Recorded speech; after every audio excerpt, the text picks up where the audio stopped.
The telegram arrived at Whitehaven Mansions on a fog-shrouded Thursday morning in late October, its urgent message crackling with the particular electricity that only genuine mystery could generate. Hercule Poirot, seated at his precisely arranged breakfast table, paused in the act of sectioning his perfectly boiled egg to examine the yellow paper with the intensity of a jeweler appraising a suspicious diamond. "Sacré!" he exclaimed, his egg-shaped head tilting as those famous little grey cells began their preliminary assessment. "Hastings, mon ami, observe this most extraordinary communication." Captain Hastings, who had been wrestling with his morning paper while attempting to balance his coffee cup with military precision, looked up with interest. The telegram, dispatched from the village of Clockhaven in the Cotswolds, bore a message that would have seemed absurd were it not for the evident desperation in its brevity. "Urgent stop Mrs. Evangeline Blackwood found murdered. Stop all village clocks stopped precisely 9 o'clock. Stop impossible circumstances. Stop your reputation precedes you. Stop please come at once. Stop Inspector Meadows, County Police. Stop." Hastings set down his coffee with a frown that creased his honest features. "All clocks stopped at 9. That's rather extraordinary, isn't it, Poirot? Some sort of mechanical failure, perhaps, or an electrical storm." Poirot's green eyes gleamed with that particular luminescence that Hastings had learned to recognize as the herald of an intriguing puzzle. The little Belgian detective smoothed his immaculate moustache with one precise finger, a gesture that invariably preceded his most penetrating observations. "Mais non, mon bon ami.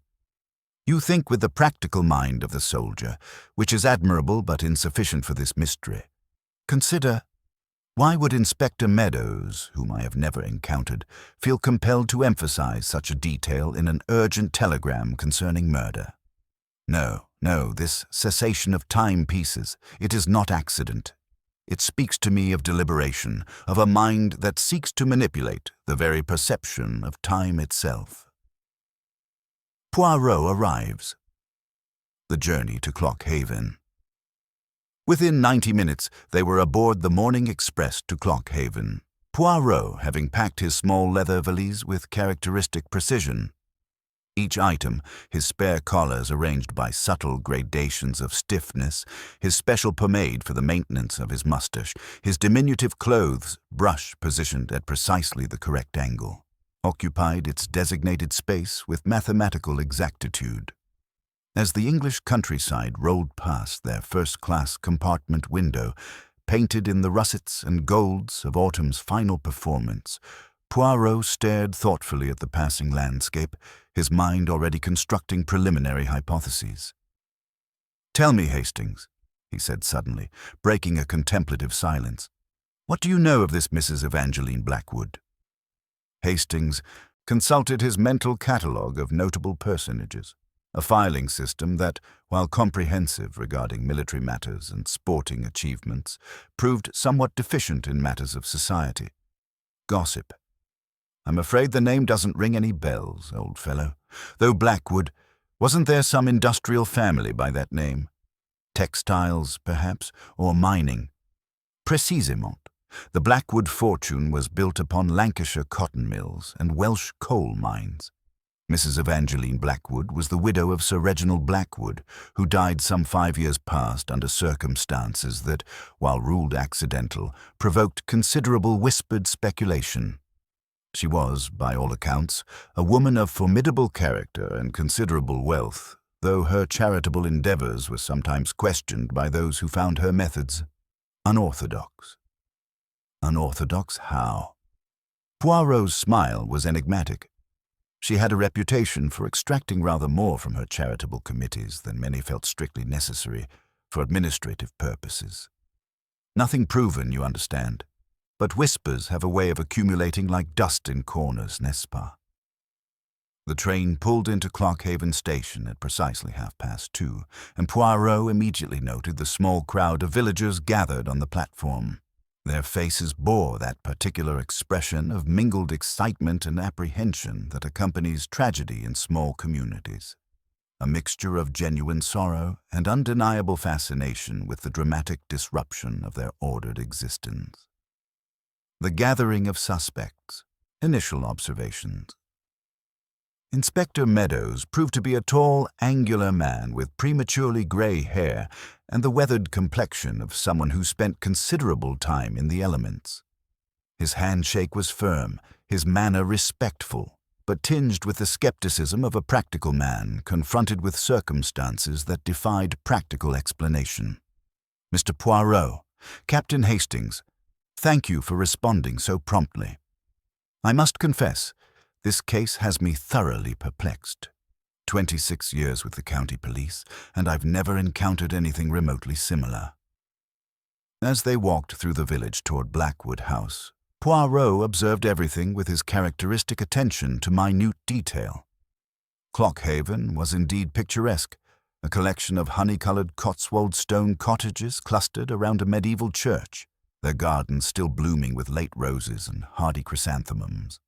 But there was something else, something that made the little detective pause and cock his head like an inquisitive bird.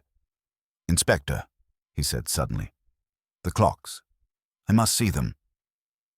Their first stop was the village post office, where Mrs. Pemberton, the postmistress, stood behind her counter with an expression of barely contained hysteria. Above the neat rows of stamps and postal supplies, an ornate Victorian wall clock displayed the time as precisely 9 o'clock, its hands frozen in accusatory stillness. "Stopped, dead at 9 this morning," Mrs. Pemberton declared, wringing her hands with nervous energy. "Just as I was sorting the morning delivery.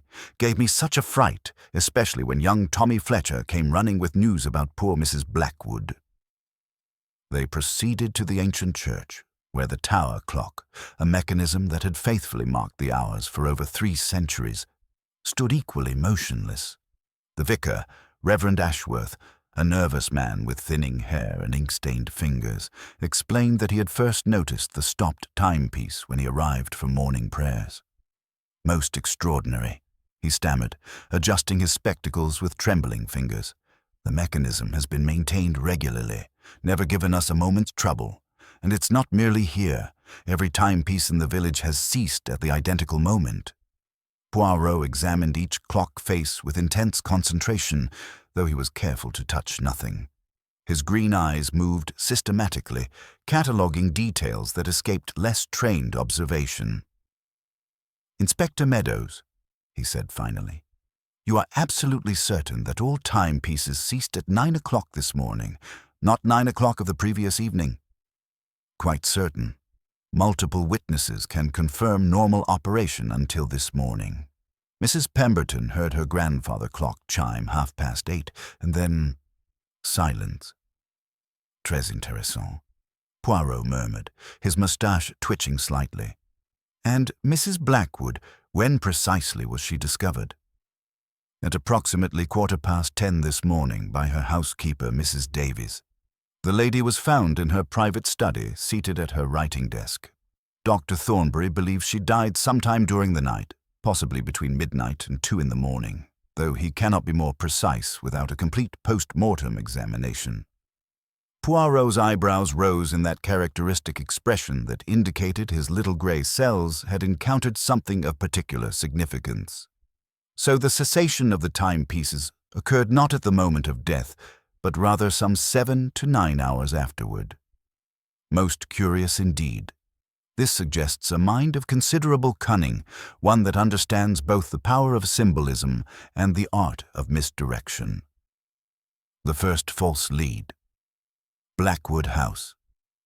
As they approached Blackwood House, an imposing Georgian mansion set within extensive grounds, Poirot noticed a small group of people gathered near the front entrance.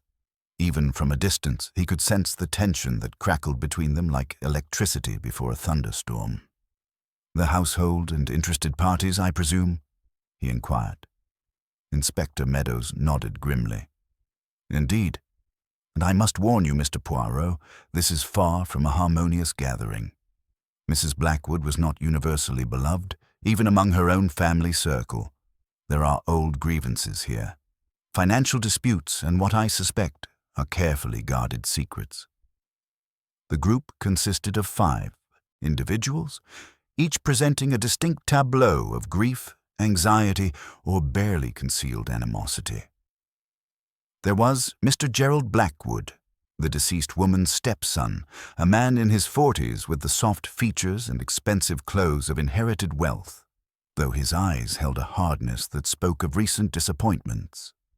Beside him stood Miss Cordelia Ashcroft, Mrs. Blackwood's companion and secretary, a woman of indeterminate age whose plain dress and severe hairstyle could not entirely disguise an underlying intelligence and strength of character. Dr. Marcus Thornbury, the family physician, presented the picture of professional competence tinged with personal concern. A man who had clearly known the deceased for many years and felt her loss keenly. Mrs. Davies, the housekeeper, was a woman whose grief appeared genuine and profound, her red-rimmed eyes and trembling hands speaking of genuine affection for her employer. Finally, there was Mr. Jasper Crowley, Mrs. Blackwood's solicitor, a thin man with sharp features and an air of barely concealed impatience, as if the entire affair were an inconvenient interruption to more pressing legal matters. Poirot's green eyes moved systematically from face to face, cataloguing expressions, noting the subtle interplay of glances, and carefully avoided eye contact. "Mesdames et messieurs," he said with a slight bow, "I am Hercule Poirot. Inspector Meadows has requested my assistance in this most puzzling affair. I trust you will all cooperate fully in my investigation." The response was a chorus of polite assurances, though Poirot noted with interest the varying degrees of enthusiasm, or lack thereof, with which these assurances were offered.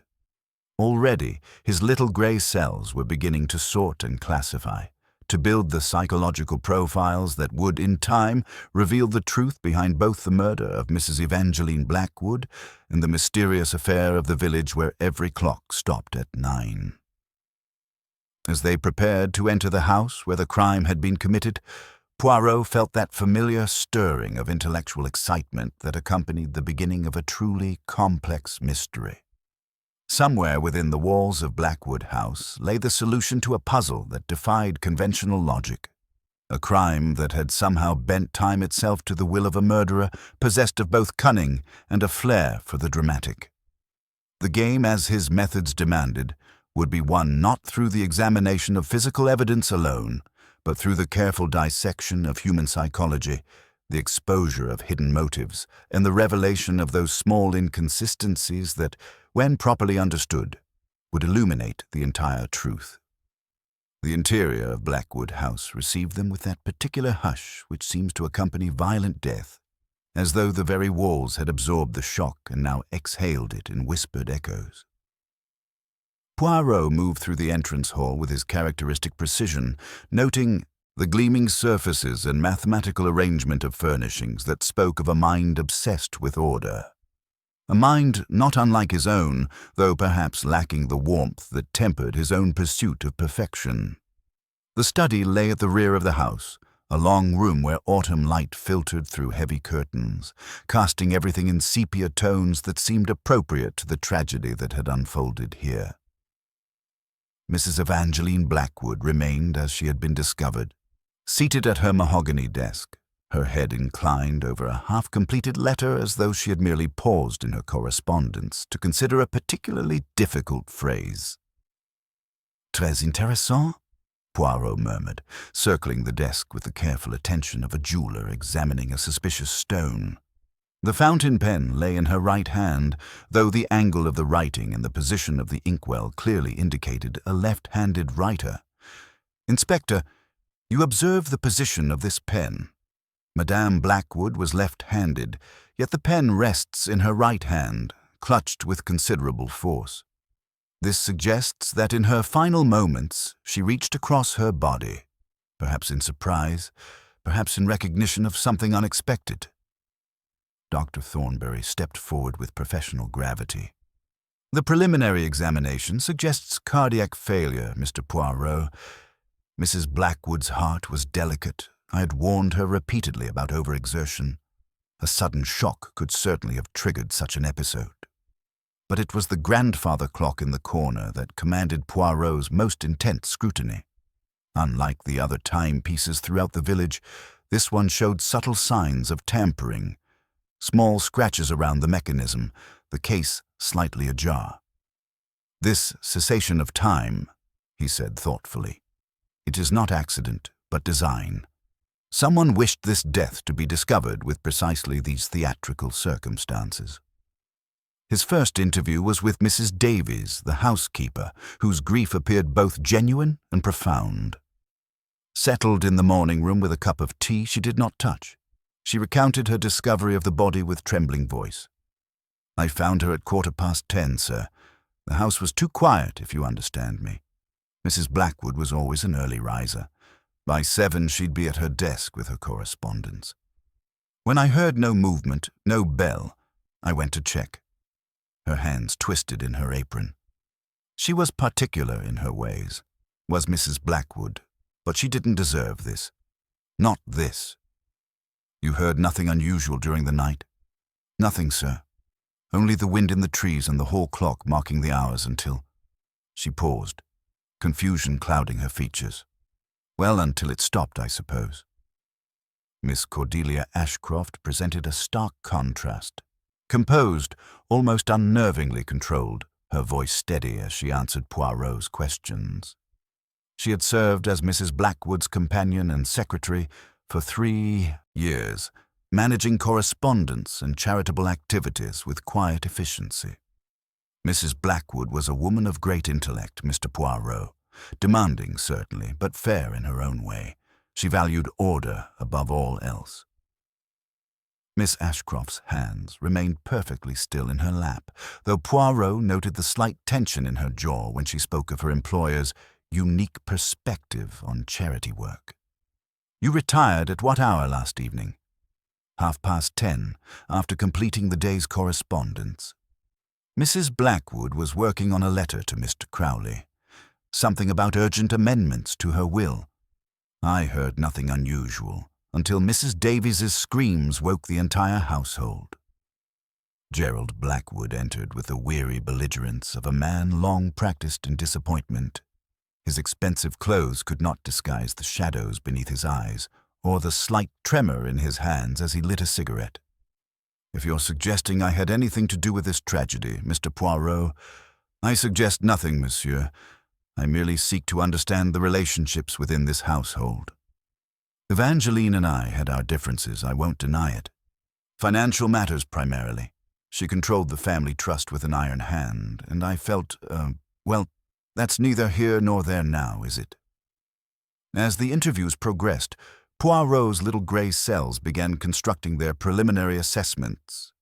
Each person presented a carefully crafted narrative, yet beneath the surface lay currents of resentment, fear, and carefully guarded secrets. The stopped clocks were not mere coincidence, but a deliberate message, though whether intended for the police, the household, or some other audience entirely remained to be determined. The morning light filtering through the study's heavy curtains revealed details that had escaped initial observation. Poirot circled Mrs. Blackwood's desk with the methodical precision of a clockmaker examining a delicate mechanism, his green eyes cataloguing every element of the carefully arranged scene. The fountain pen clutched in her right hand drew his particular attention, its angle and position clearly indicating a left-handed writer, yet grasped with the desperate force of someone reaching across her body in surprise or recognition. "Très intéressant," he murmured, noting the half-completed letter beneath her still fingers. The elegant script, slanted leftward with practiced precision, addressed Mr. Crowley with characteristic directness. "You will attend at 9 precisely tomorrow morning. The codicil must be executed without further delay." A small blot marred the phrase "without further," as though the pen had hesitated at some troubling thought. Mr. Jasper Crowley, when summoned to the library, presented himself with the brittle efficiency of a man whose professional composure masked considerable personal irritation. His thin frame radiated impatience as he arranged his papers with unnecessary precision, though Poirot noted the slight tremor in his hands. a detail that suggested the solicitor was more affected by recent events than his manner indicated. "Mrs. Blackwood telephoned me yesterday evening at 7, Crowley explained, his voice carefully modulated to professional neutrality. "She insisted upon signing a codicil this morning at 9 o'clock sharp. The amendments were significant. Miss Ashcroft was to receive a life annuity, the Church Bell Restoration Fund, a substantial bequest, while Mr. Gerald Blackwood's allowance faced considerable reduction. Certain charitable committees were to be dissolved entirely." Poirot's eyebrows rose with interest. "And the reason for such urgency, monsieur?" She mentioned receiving disturbing correspondence, though she refused to elaborate. Her exact words were that certain parties had betrayed her trust most grievously and would find themselves appropriately rewarded for their deception. Crowley's lips compressed into a thin line. She also indicated her intention to remove Dr. Thornbury as executor, citing concerns about his over-familiarity with certain beneficiaries. Dr. Marcus Thornbury, when interviewed, displayed the complex emotions of a man caught between professional duty and profound personal distress. His weathered hands, steady enough for medical practice, betrayed a slight tremor as he spoke of his long acquaintance with the deceased, a relationship that clearly extended far beyond mere physician and patient. "I had known Evangeline since before her marriage to Sir Reginald," he admitted, his voice carefully controlled. "She was a remarkable woman, brilliant, determined, perhaps too proud for her own good. Her heart condition was genuine, requiring digitalis, though she was inconsistent in following medical advice. She believed her will could overcome any physical weakness. You visited her recently, Doctor?" 2 days ago, for her weekly examination.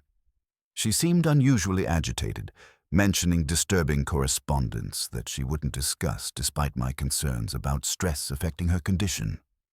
His eyes held a mixture of grief and something else, perhaps guilt, perhaps fear.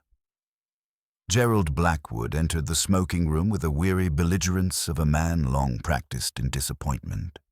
His expensive clothes could not disguise the shadows beneath his eyes or the slight tremor in his hands as he lit another cigarette with quick, nervous movements. "If you're suggesting I had anything to do with this tragedy," he began defensively. "I suggest nothing, monsieur. I merely seek to understand the relationships within this household. Evangeline and I had our differences, financial matters primarily. She controlled the family trust with an iron hand, and I felt—" He paused, taking a harsh draw from his cigarette. "Well, that's neither here nor there now, is it? The irony is perfect. Every clock in the village stopped to mark her importance. She would have appreciated such theatrical timing." As the interviews progressed, Poirot's little grey cells began constructing their preliminary assessments. The cessation of all village timepieces at 9 o'clock, 7 hours after the estimated time of death, represented not mechanical failure, but deliberate theatre. Someone with both technical knowledge and dramatic flair had orchestrated this impossible circumstance, perhaps to distract from more conventional aspects of the crime. Inspector Meadows appeared in the doorway with grim satisfaction, holding up a small object. "We found this beneath the study window, Mr. Poirot. A monogrammed matchbook, Gerald Blackwood's initials." Hastings exclaimed with satisfaction, but Poirot merely studied the evidence without touching it. "It is the first picture, yes," he said thoughtfully. "But when a picture is hung so straight, I ask who set the spirit level?" His green eyes held that particular luminescence that indicated his little grey cells were already perceiving patterns invisible to others. "The gesture of the stopped clocks belongs to a mind that adores symmetry, mon ami. This is not the work of a man who arrives late and apologizes angrily." The discovery of Gerald Blackwood's monogrammed matchbook beneath the study window created an immediate stir that rippled through the assembled household like a stone cast into still water. Inspector Meadows held the silver-plated evidence with obvious satisfaction, his weathered features brightening with the prospect of a swift resolution. Gerald himself displayed that particular combination of outrage and panic that Poirot had learned to recognize in those who found themselves unexpectedly cornered by circumstance, his expensive cigarette trembling between manicured fingers. "This is absolutely preposterous," Gerald declared, his voice rising with indignation. "Anyone could have dropped that matchbook. I've been smoking in the garden for weeks." Evangeline detested the smell indoors, so I often stepped outside after dinner conversations. That proves nothing whatsoever. But it was Miss Cordelia Ashcroft's reaction that drew Poirot's most intense scrutiny. The composed secretary had gone quite pale, her usually steady hands clasping and unclasping in her lap, with nervous energy that seemed entirely at odds with her customary self-possession. When she noticed his green-eyed attention, she attempted a wan smile that failed entirely to reach her eyes, creating instead an expression of forced composure that spoke volumes to Poirot's experienced observation. "Forgive me, Mr. Poirot," she said with carefully modulated voice. "This entire affair has been most distressing. To think that someone in this very house might have—" She left the sentence deliberately unfinished, though her gaze flickered momentarily toward Gerald with something that might have been calculated fear. Inspector Meadows was clearly prepared to consider the case solved, his practical mind satisfied with the neat arrangement of motive, opportunity, and physical evidence. "The case presents itself quite clearly," he declared with professional confidence. "Mr. Blackwood had compelling financial motive, unrestricted access to the house, and now we have concrete evidence placing him at the scene of the crime." "Mais non, mon ami," Poirot interjected with gentle firmness, his moustache twitching with that familiar gesture of intellectual dissatisfaction. "You construct a house of cards which collapses at the first breath of logical examination. Consider, if Monsieur Giraud wished to murder his stepmother, why would he choose a method requiring such elaborate theatrical preparation? The cessation of every timepiece in the village at precisely 9 o'clock. This is not the desperate work of a man seeking quick financial relief, but the calculated artistry of a mind that appreciates both symbolism and misdirection." Dr. Thornberry stepped forward with professional gravity, his medical bag clutched tightly in weathered hands that betrayed the slight tremor of a man under considerable emotional strain. "Perhaps I should explain about Mrs. Blackwood's medication regimen. She required digitalis for her heart condition, a powerful cardiac stimulant that, administered in excessive doses, could certainly prove fatal. The symptoms would closely resemble natural cardiac failure, particularly in someone with her documented medical history. The implications settled over the room like autumn mist, heavy with unspoken possibilities. Poirot's green eyes sharpened with renewed interest as his little grey cells began constructing alternative scenarios, each more complex than Inspector Meadows' straightforward solution. "Who possessed access to these medications, Doctor?" Mrs. Blackwood maintained her supply in the study desk drawer. She was absolutely meticulous about taking her evening dose at precisely 8 o'clock each night.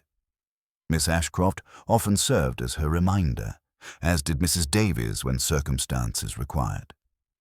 Gerald certainly knew of the medication's existence, though I cannot definitively say whether he understood its potentially lethal properties when misused.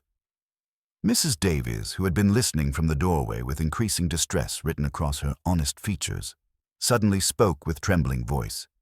"She took her medicine last night. Same as always, sir. I witnessed her at 8:30, just before I went to prepare her evening tea service. The bottle was positioned on the desk in its usual location." "And this morning?" Poirot inquired with characteristic gentle persistence. "Still there, sir. Though—" She paused, confusion clouding her weathered features as memory struggled with expectation. "It seemed fuller than I anticipated. Mrs. Blackwood was absolutely particular about her prescribed doses. Never missed one, never took additional medication. But the level in the bottle appeared almost untouched, as though—" This detail struck Poirot as profoundly significant, though he filed it away without immediate comment. Instead, he directed his attention to the grandfather clock standing sentinel in the corner, its stopped hands pointing with accusatory precision at 9 o'clock. The mahogany case showed subtle signs of recent interference, small scratches around the mechanism housing, the pendulum positioned with unnatural exactitude that spoke of human manipulation rather than mechanical failure. "Inspector Meadows," he said with sudden decision, "I require a comprehensive technical examination of every stopped timepiece throughout the village. Not merely their faces and obvious mechanisms, but their internal workings, their winding systems, their individual peculiarities. Someone possessing considerable horological knowledge has orchestrated this theatrical display, and such specialized knowledge invariably leaves distinctive traces for those who understand where to look." As if summoned by his words, a commotion arose from the entrance hall. Multiple voices raised in frustrated argument, hurried footsteps on polished marble, the unmistakable sound of agitated villagers demanding immediate audience. Mrs. Davies hurried to investigate, returning moments later with obvious distress marking her usually composed demeanor. "It's Mr. Pemberton from the post office, sir, along with several other prominent villagers. They're demanding to know when the clocks will be properly repaired. The baker cannot time his bread properly, the church bells refuse to ring for scheduled services, and the railway station master finds himself in absolute chaos, trying to coordinate schedules with completely unreliable timepieces." Poirot's expression grew thoughtful as he absorbed this development, his little grey cells processing not merely the practical implications, but the profound psychological impact. The stopped clocks extended their influence far beyond mere inconvenience. An entire community had been thrust into temporal chaos, their carefully ordered daily rhythms disrupted by an act of calculated theater that demonstrated intimate understanding of human psychology. "Très intéressant," he murmured, his mustache twitching with renewed intellectual excitement. "Our murderer possesses not merely technical cunning, but a sophisticated appreciation for dramatic effect that borders on the genuinely artistic. This represents not simple crime, mes amis.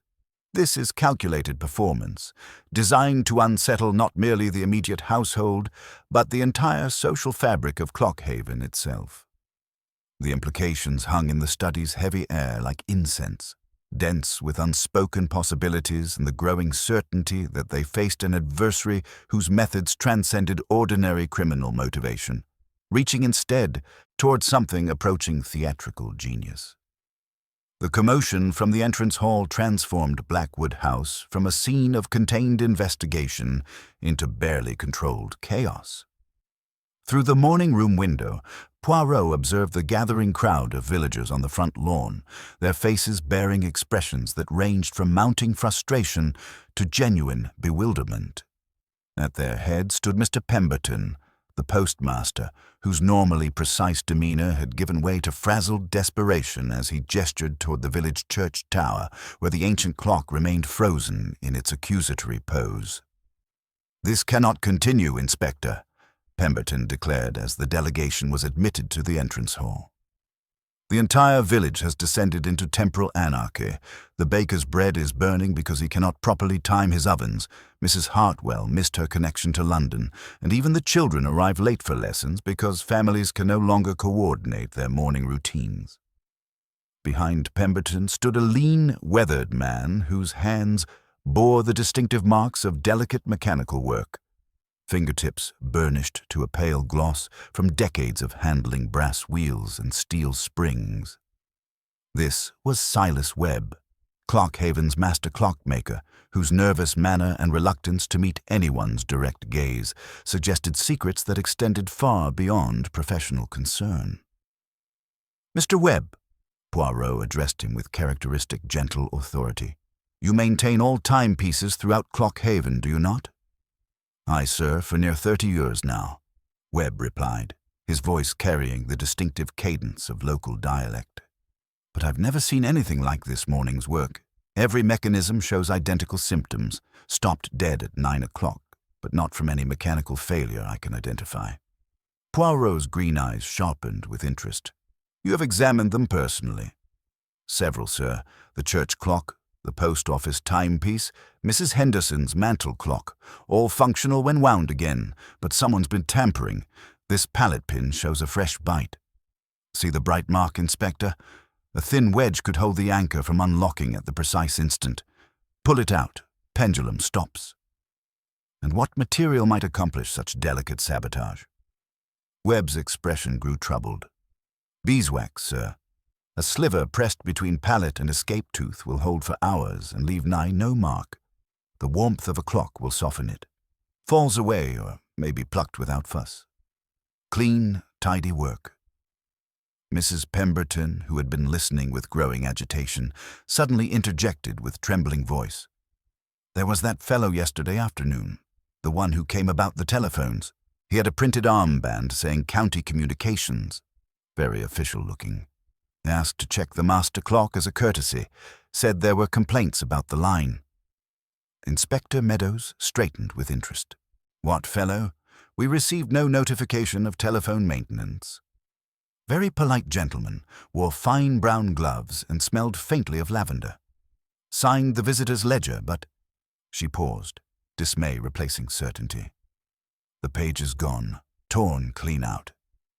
Poirot's moustache twitched with that familiar gesture of intellectual excitement. Here was concrete evidence of premeditation. Someone with both technical knowledge and theatrical sensibility had orchestrated this elaborate performance. And who, Monsieur Webb, purchases beeswax in Clockhaven? Mrs. Hart at the milliner's for blocks, the church for candles, households for polish. Anyone keeping musical instruments, violins need rosin and wax for proper maintenance. Miss Ashcroft, who had been standing quietly near the library door, suddenly stepped forward with an expression of dawning realization. Mr. Poirot, might I suggest something rather extraordinary? The cessation of timepieces was not mere misdirection, but communication. Mrs. Blackwood was absolutely obsessed with punctuality. Every morning at precisely 9 o'clock, she conducted what she called her accountability review, examining household expenses, charitable committee reports, correspondence requiring immediate attention. Her most productive hour, Poirot observed thoughtfully. Indeed, if someone wished to send a message about accountability, about time running out for deception. She left the implication suspended in the morning air. Dr. Thornberry, who had been listening with growing unease, suddenly interjected. There's something else, Mr. Poirot. Mrs. Blackwood had been receiving threatening correspondence for several weeks. Anonymous letters suggesting financial irregularities in her charitable activities had been discovered. She showed me one last Tuesday, though she refused to involve the police. Mrs. Davies, wringing her hands with obvious distress, added another crucial detail. This morning, when I discovered Mrs. Blackwood, her private safe was standing open. She never left it unsecured. Absolutely never. The combination was known only to herself and Mr. Crowley for legal purposes. The contents appeared undisturbed. Yes, sir, though I wouldn't presume to examine her private papers. But she must have been reviewing something of particular importance during her final hours. Poirot's little grey cells processed these revelations with mechanical precision. The stopped clocks were not theatrical flourish, but integral elements in a complex psychological game. A murderer who understood not merely the mechanics of death, but the art of symbolic communication. The anonymous impostor with his brown gloves and lavender scent. The missing ledger page.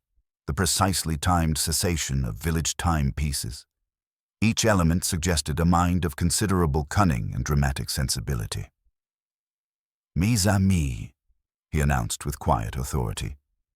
We face an adversary whose methods transcend ordinary criminal motivation. This represents calculated performance designed to communicate specific messages to specific audiences. The solution lies not in physical evidence alone, but in understanding the psychological architecture of a mind that appreciates both precision and drama in equal measure. Inspector Meadows nodded grimly. What are your immediate requirements, Mr. Poirot? Find the torn page from the post office ledger if it survives. Inquire at shops for recent purchases of beeswax. Trace any visitor claiming authority over communications or timepieces. And Inspector, I require Mrs. Blackwood's correspondence, particularly any threatening letters she may have preserved. As the group dispersed to their various tasks, Poirot remained in the study, his green eyes moving systematically over the scene. The grandfather clock waited in its corner like a silent witness, its stopped hands pointing with accusatory precision at 9 o'clock. Someone in this very house possessed the technical knowledge, the psychological insight, and the theatrical sensibility to orchestrate such elaborate theater. The game had begun in earnest, and Poirot's little grey cells were already perceiving the distinctive patterns that would, in time, reveal the truth behind both the murder of Mrs. Evangeline Blackwood and the village where every clock stopped at 9. The afternoon brought revelations that transformed Poirot's methodical investigation into something approaching urgency. Inspector Meadows returned with a brown paper packet containing Mrs. Blackwood's preserved correspondence, each threatening letter typed with meticulous precision on expensive stationery. Poirot examined them with characteristic attention to minute detail, his fingertips barely touching the edges as though the paper itself might yield secrets. "They are not the ravings of a hysteric," he observed thoughtfully. "Notice, Hastings, the comma placed outside the quotation marks, the hyphenated today and tomorrow. An old-fashioned typist with continental training. The ribbon shows wear in alternating bands, suggesting someone who economizes by reversing it frequently. And observe, the E strikes faintly. The T sits high upon the line. The most explicit message read, 'At 9 there will be silence, and you shall know what debts are owing. You have taken time that was not yours. The hour will stop you.'" Poirot lifted the envelope to his nose, detecting the faint residual scent of lavender, not overpowering but deliberate, speaking of linen closets and carefully ordered domesticity. Mrs. Davies appeared with trembling hands, clutching Mrs. Blackwood's private ledger retrieved from the opened safe. "She kept meticulous records, sir. Every charitable transaction documented with military precision." But as Poirot examined the leather-bound volume, his green eyes sharpened with interest. Certain entries had been altered, amounts erased and rewritten, committee names changed from Music in the Park Fund to Bell Restoration, sums transferred between accounts with suspicious frequency. "Très intéressant," he murmured, noting that several substantial withdrawals coincided with the anonymous letter's arrival dates. Mrs. Blackwood was not merely a victim, mes amis. She was being systematically blackmailed by someone who possessed intimate knowledge of financial irregularities in her charitable activities. Mr. Crowley, summoned to examine the ledger, grew visibly pale as he reviewed the altered entries. These discrepancies were not reflected in the official documentation I maintained. Mrs. Blackwood sometimes conducted private transactions that bypassed normal legal channels, claiming administrative efficiency required such flexibility. The revelation cast new light on the elaborate theatrical elements surrounding her death. Silas Webb, the village clockmaker, provided crucial technical details when questioned about the beeswax sabotage. "Whoever did this possessed considerable horological knowledge," he explained, demonstrating how thin wedges of beeswax could halt multiple timepieces simultaneously. The timing required precise calculation. Each mechanism would need individual adjustment to stop at exactly 9 o'clock. More significantly, Webb recalled a mysterious visitor the previous afternoon. A lady in dark clothing, spoke little, kept her veil down, purchased a penny box of wax and inquired about cleaning techniques for delicate mechanisms. She had that same lavender scent you mentioned, Mr. Poirot. Miss Ashcroft, when confronted with these revelations, maintained her composed exterior, though her hands betrayed nervous tension as she arranged papers in her portfolio. Mrs. Blackwood believed in efficient administration of charitable funds. If certain percentages were retained for operational expenses, this was standard business practice, not criminal activity. And what percentage might constitute operational expenses, Miss Ashcroft? Her carefully controlled facade wavered momentarily. It varied depending on circumstances. Mrs. Blackwood felt that without proper administrative oversight, charitable organizations would inevitably flounder through inefficiency. Dr. Thornbury provided the final piece of the puzzle when he produced Mrs. Blackwood's digitalis prescription. This bottle should be nearly empty by now, given her prescribed dosage. Yet it remains almost full, suggesting she had not been taking her medication regularly, or perhaps someone wished to create the appearance of natural cardiac failure while ensuring she remained vulnerable to shock. Poirot's little grey cells processed these revelations with mechanical precision. The stopped clocks were not mere theatrical flourish, but integral elements in a complex psychological game designed to expose financial crimes that had remained hidden for years. Someone with intimate knowledge of both Mrs. Blackwood's medical condition and her charitable activities had orchestrated this elaborate performance, using the threat of exposure to drive her toward the fatal stress that triggered her weak heart. The murderer understood that Mrs. Blackwood's obsession with punctuality and order would make the stopped clocks particularly disturbing, Poirot concluded. At 9 o'clock each morning, she conducted her accountability review, examining expenses, correspondence, and financial irregularities. The symbolism was deliberate. Time had stopped for accountability, and her house of carefully constructed deceptions was about to collapse. As evening shadows lengthened across Clockhaven, Poirot recognized they faced an adversary whose methods transcended ordinary criminal motivation. This represented calculated justice rather than simple murder, someone who viewed Mrs. Blackwood's death not as crime but as long overdue correction for systematic betrayal of charitable trust. The game had entered its crucial phase, and tomorrow would bring either resolution or the promised second act of this elaborate theatrical performance. The morning brought revelations that transformed the investigation from methodical inquiry into urgent pursuit. Hastings returned from the market town with information that confirmed Poirot's suspicions about the mysterious county communications visitor. His usually cheerful demeanor had given way to the focused intensity of a man who had uncovered significant deception. "There is no such entity as county communications," he reported with satisfaction. "The regional telephone exchange, postal service, and electrical board have never heard of them. But more significantly, Poirot, I discovered something extraordinary at the local printer's shop." Mr. Finch, the elderly printer, had provided crucial details about a peculiar commission received the previous week. A veiled woman had requested official-looking armbands and letterheads for what she claimed was a theatrical society's production about bureaucracy. She had insisted on specific typography, the same faint E and elevated T that characterized the anonymous letters threatening Mrs. Blackwood. "She paid in cash and demanded all proof sheets be destroyed," Hastings continued, producing a crumpled sample. But Mr. Finch kept this one, thinking the typography was particularly unusual. The customer spoke softly, wore a dark veil, and carried that distinctive lavender scent we've encountered repeatedly.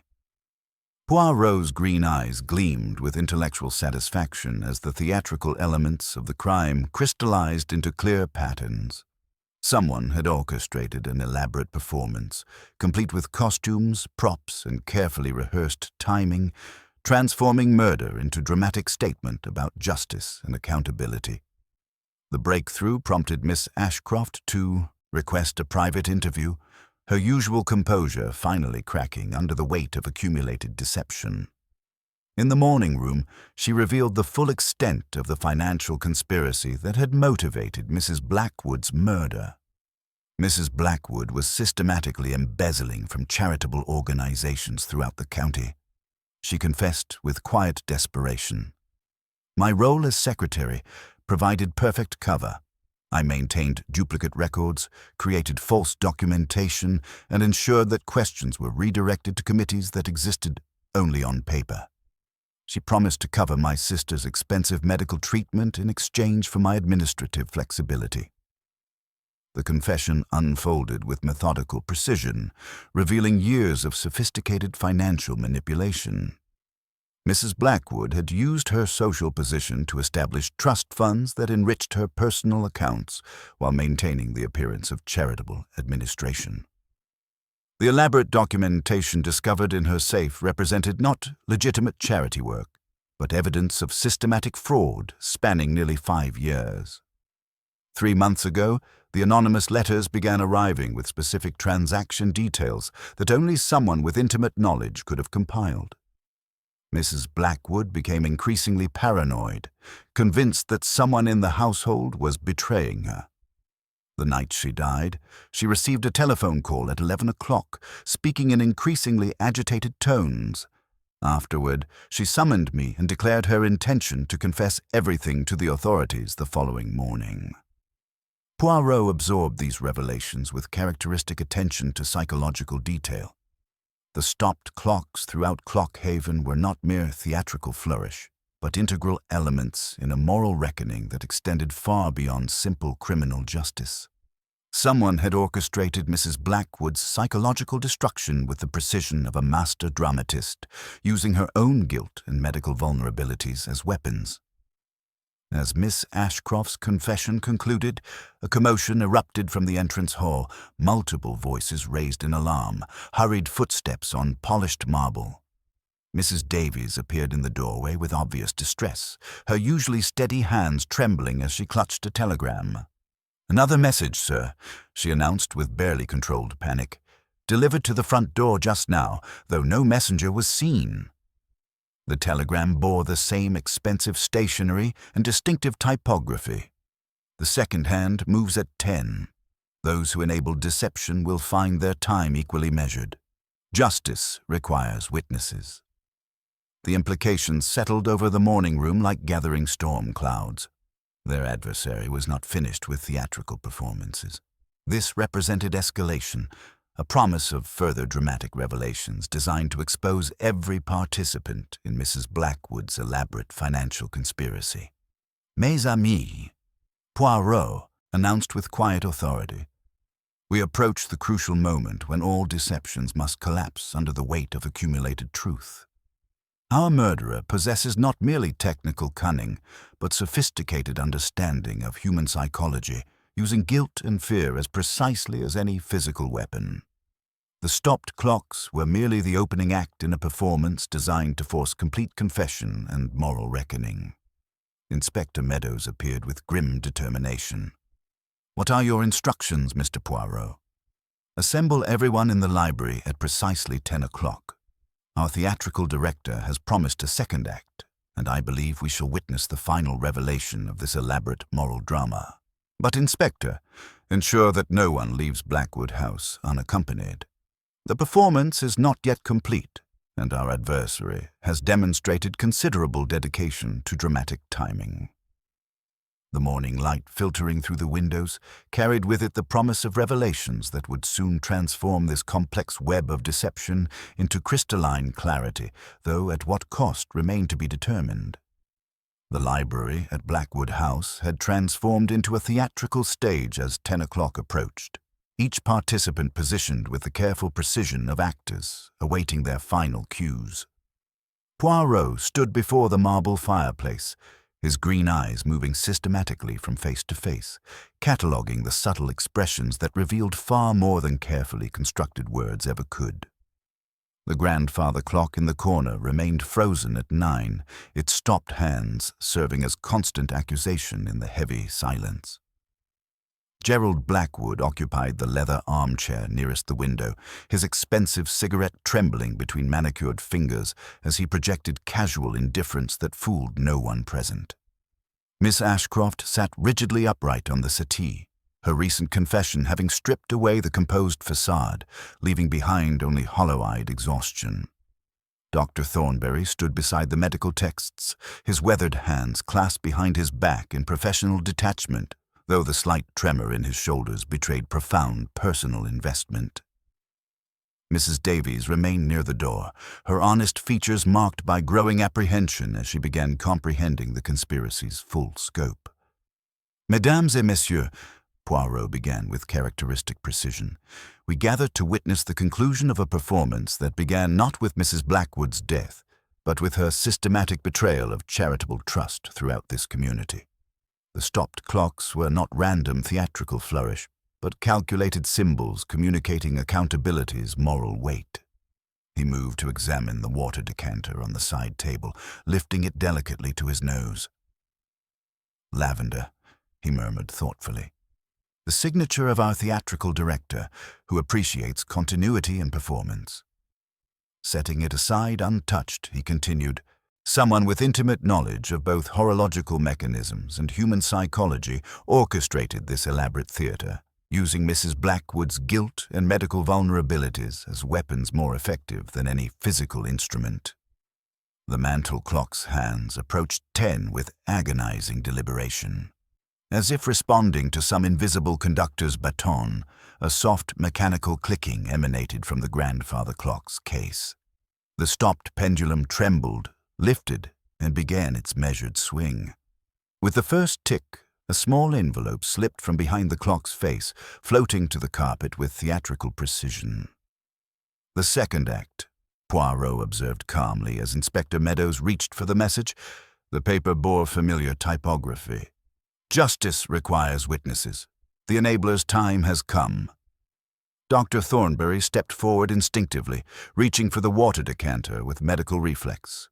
Poirot intercepted him with surprising swiftness, striking the glass from his hands. It shattered against the fireplace grate, dark liquid splashing across stone and running toward cold ashes. "Digitalis gives its message to the tongue only for those who know how to listen," Poirot explained, touching the wet stone briefly to his fingertip.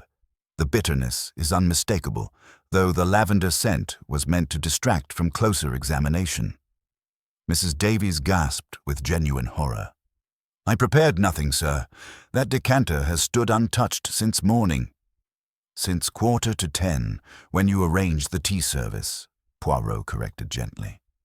"Not accusation, madame, but observation. Someone used your innocent movements to position this final theatrical element." Before anyone could respond, hurried footsteps echoed in the corridor. Silas Webb burst through the doorway, his face flushed with exertion and discovery. "Mr. Poirot, the church bell struck of its own accord. Someone had rigged the escapement with beeswax to release at precisely 10 o'clock. I found a thin gut string connecting the mechanism to the bell rope, designed to pull free when the pallet slipped." He produced a delicate hat pin with cloudy purple glass head. "Found this in the belfry dust, along with a torn ledger page listing payments to a bell restoration committee that never existed. The pin reeks of lavender oil." Poirot's mustache twitched with intellectual satisfaction as the final pieces aligned. Our murderer possesses vanity alongside cunning, unable to resist over-ornamentation that ultimately betrays. The elaborate timing mechanisms, the false evidence deliberately planted, the symbolic communications, all demonstrate a mind that views murder not as crime, but as moral theater requiring appropriate audience. He surveyed the assembled faces with renewed intensity. The digitalis in the decanter was intended to create a second victim before witnesses, completing the performance with dramatic symmetry.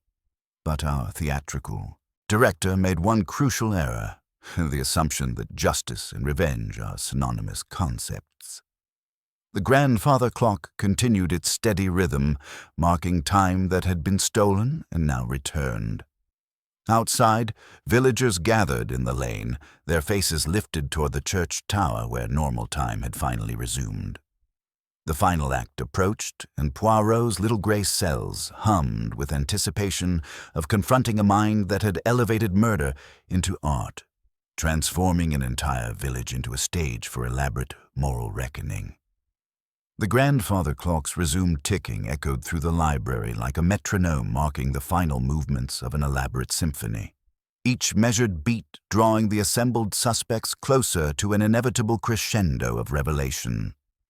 Poirot stood before the marble fireplace with characteristic precision, his green eyes moving systematically from face to face as his little gray cells processed the intricate web of deception that had culminated in Mrs. Evangeline Blackwood's theatrical demise.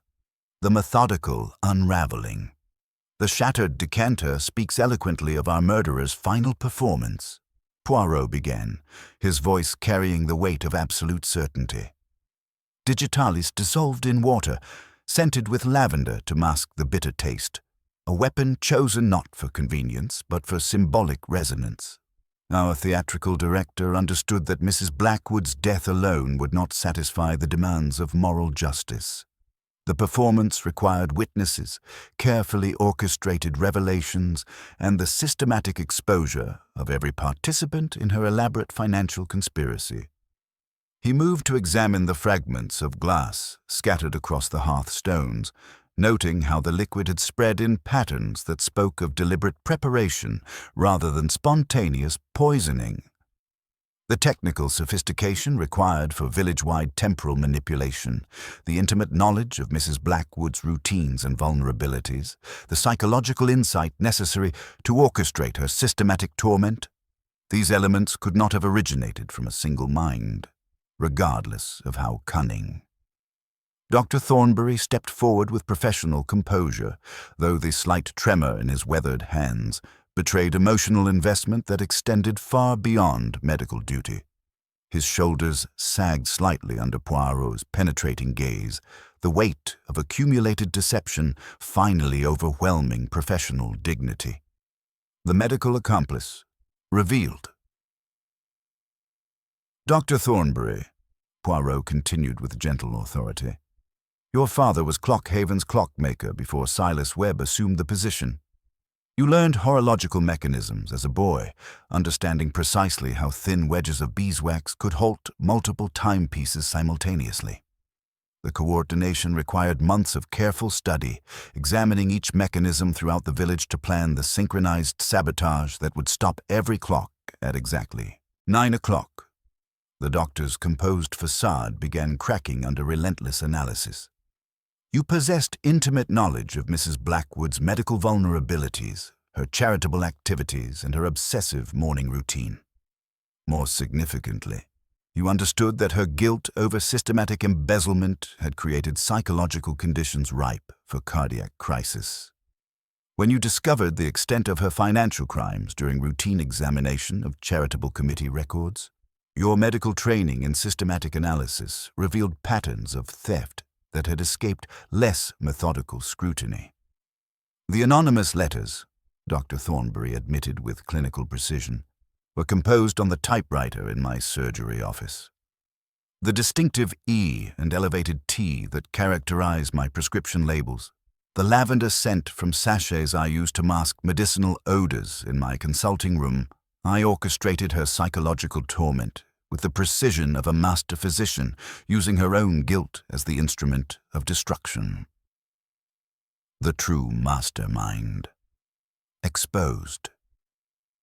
But Poirot's attention had shifted to Miss Cordelia Ashcroft, whose composed exterior could no longer conceal the cold intelligence that had orchestrated the conspiracy's most sophisticated elements.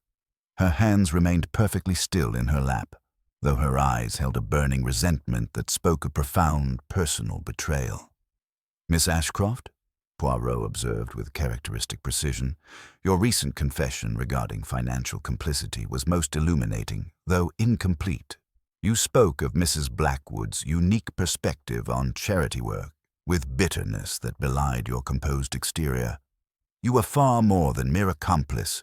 You were the architect of the false records, the shadow administrator who knew every detail of her systematic betrayals. The secretary's carefully maintained facade finally crumbled, revealing the formidable intellect that had remained hidden beneath years of professional subservience. She promised me everything, Mr. Poirot. Financial security for my sister's medical treatment, a future free from endless struggle. When her schemes began unraveling, she threatened to expose me, to destroy my sister's last hope for proper care. She was a monster who deserved to confront the absolute weight of her deceptions. The complete conspiracy. The collaboration was inevitable, Poirot explained, his mustache twitching with intellectual satisfaction.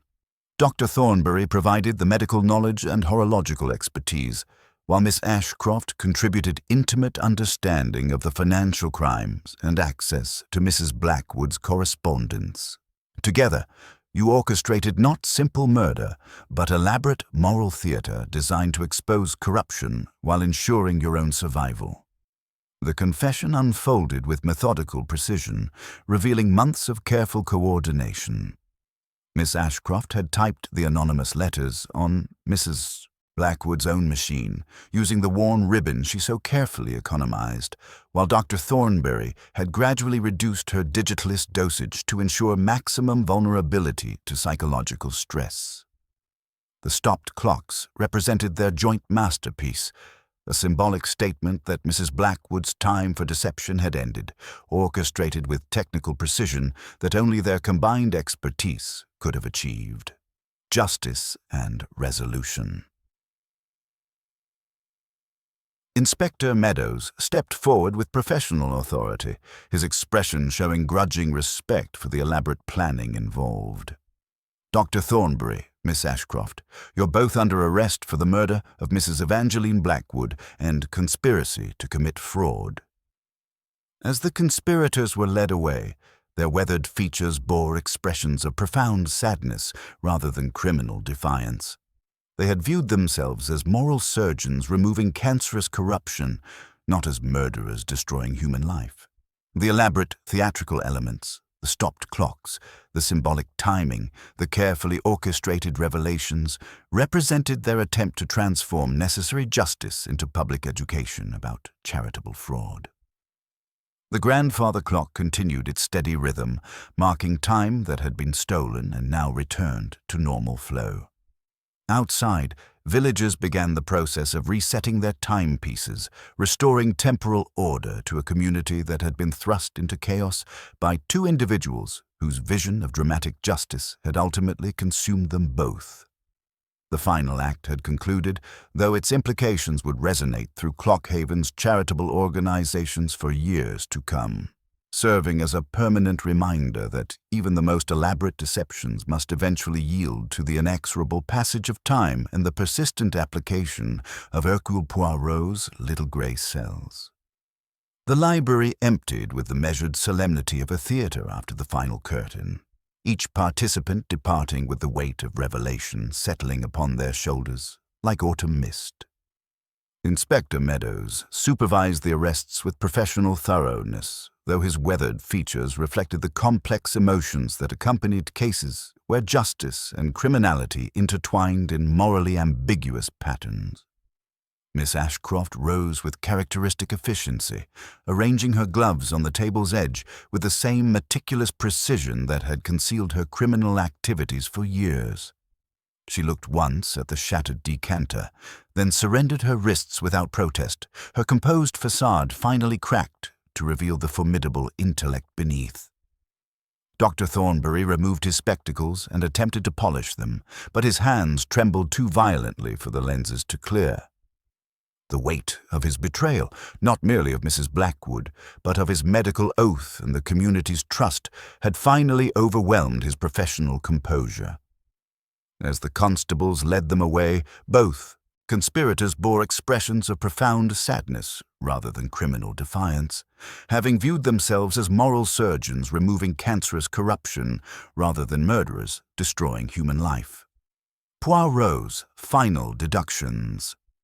"There remains one question, Inspector," Meadows said, his voice holding grudging awe for the elaborate conspiracy they had unraveled. "The poisoned decanter, who was meant to die before we could intervene." Poirot's green eyes moved to the vacant chair positioned precisely beside the water service. Monsieur Crowley would have occupied that seat, had punctuality not been disrupted by our investigation. His habitual 10 o'clock appointment to discuss legal affairs, the glass placed at his right hand, the note timed for his arrival. Miss Ashcroft knew his routine with secretary's precision. The solicitor, who had unknowingly drafted structures that concealed theft, would die to complete their allegory of accountability. You cannot claim I knew of the embezzlement, Crowley protested, his face pale as parchment. I believed her charitable funds entirely legitimate. Précisément, monsieur, Poirot replied with gentle authority. You were the instrument that did not question why it sounded so smoothly. It is not crime to sign documents when one is deceived, but it proved very dangerous to your continued existence. Our theatrical directors required a final act that would expose every participant in the conspiracy, willing or unwitting. Hastings, who had been following the explanation with military attention to detail, frowned thoughtfully. But surely the technical aspects alone would have challenged even their combined expertise. Mais non, mon ami. Dr. Thornberry's father was Clockhaven's clockmaker before Silas Webb assumed the position. The doctor learned horological mechanisms as a boy, understanding precisely how thin wedges of beeswax could halt multiple timepieces simultaneously. The coordination required months of careful study, examining each mechanism throughout the village to plan the synchronized sabotage that would stop every clock at exactly 9 o'clock. The complete conspiracy revealed. Poirot moved to examine the grandfather clock, its resumed ticking marking time's return to natural order. The collaboration was inevitable once they discovered the scope of Mrs. Blackwood's embezzlement. Miss Ashcroft provided intimate knowledge of the financial crimes and access to correspondence, while Dr. Thornberry contributed medical expertise and technical cunning. Together, they orchestrated not simple murder, but elaborate moral theater designed to expose corruption while ensuring their own survival. The complete financial records, now spread across Inspector Meadows's desk, revealed the staggering scope of Mrs. Blackwood's systematic theft. Over £40,000 had been diverted from legitimate charitable organizations during 5 years of elaborate deception, with false committees and fabricated administrative expenses concealing the embezzlement from even careful scrutiny. The Bell Restoration Fund alone lost nearly £8,000 that never reached the church coffers, Inspector Meadows reported grimly. The Music in the Park Fund, the Children's Hospital Committee, the Widows' Relief Society, half of these organizations existed only on paper, created to justify financial transfers that enriched her personal accounts. Village restoration and character fates. As evening settled over Clockhaven, Silas Webb moved through the village with tender precision, removing beeswax slivers from clock mechanisms and restoring temporal order to a community thrust into chaos by elaborate theatrical performance. At the church, he and Reverend Ashworth reset the tower clock to Greenwich time with ceremonial gravity. "It is not the hours we lost," the vicar observed to Poirot, gazing up at the honest dial. "It is the confidence in our charitable institutions." "Courage, mon père," Poirot replied thoughtfully. "Time is patient. It resumes its pulse because the human heart insists upon order, even after discovering that those we trusted have betrayed that very principle." Gerald Blackwood emerged from the study with obvious relief. The weight of suspicion finally lifted from his shoulders. The discovery of his stepmother's systematic embezzlement had paradoxically cleared his name, while revealing the true scope of corruption that had motivated her theatrical demise. "The irony is profound," he reflected with bitter satisfaction. Evangeline spent years lecturing about fiscal responsibility and charitable duty, while systematically betraying every principle she claimed to represent. Her death was poetic justice, though I cannot condone the methods employed to achieve it. Mrs. Davies, her honest features still marked by emotional turmoil, began the process of cataloguing Mrs. Blackwood's effects for legal disposition. The revelation that her respected employer had conducted elaborate criminal activities under the guise of charitable administration had shattered her faith in the ordered household she had served with such dedication. Philosophical reflection and departure. As the evening express prepared for departure, Poirot reflected upon the case's moral complexities with characteristic philosophical detachment. The affair at Clockhaven had demonstrated the dangerous consequences when righteous anger corrupts moral judgment, transforming legitimate concerns about charitable fraud into personal vendetta that ultimately consumed its perpetrators. The criminal mind often believes itself the most clever, the most original, he mused to Hastings as their train pulled away from the station. But truth has a way of asserting itself, like persistent weeds pushing through concrete. The more elaborate the deception, the more fragile its foundations become. Behind them, the village began its slow healing process, the stopped clocks now marking time's inexorable passage, while serving as permanent reminder that even the most sophisticated deceptions must eventually yield to persistent investigation and unwavering pursuit of justice. The grandfather clock in Blackwood House continued its steady rhythm, its resumed ticking a testament to order restored and time reclaimed from those who had sought to manipulate its very essence for theatrical effect. In his comfortable compartment, Poirot settled back with satisfaction tempered by melancholy. Justice had been served, though at considerable cost to all involved parties. The village where every clock stopped at 9 would remain in his memory, as proof that human nature contains depths that even his penetrating little grey cells could not fully illuminate. A reminder that in the complex interplay between righteousness and revenge, the line between justice and criminality often proves as delicate as the mechanism of a perfectly crafted timepiece. Epilogue. The next morning's newspapers would carry headlines about the Clockhaven conspiracy, though they could never capture the full complexity of a case where moral outrage had transformed respectable citizens into theatrical murderers. The charitable organizations throughout the county would implement new oversight procedures, ensuring that future Mrs. Blackwoods could not exploit their positions with such devastating effect. And in the village itself, whenever residents checked their timepieces, they would remember the morning when every clock stopped at 9, a reminder that time, seen like trust, once broken, requires patient reconstruction by those who understand that true order emerges not from deception, but from the persistent application of honest principle and unwavering moral courage.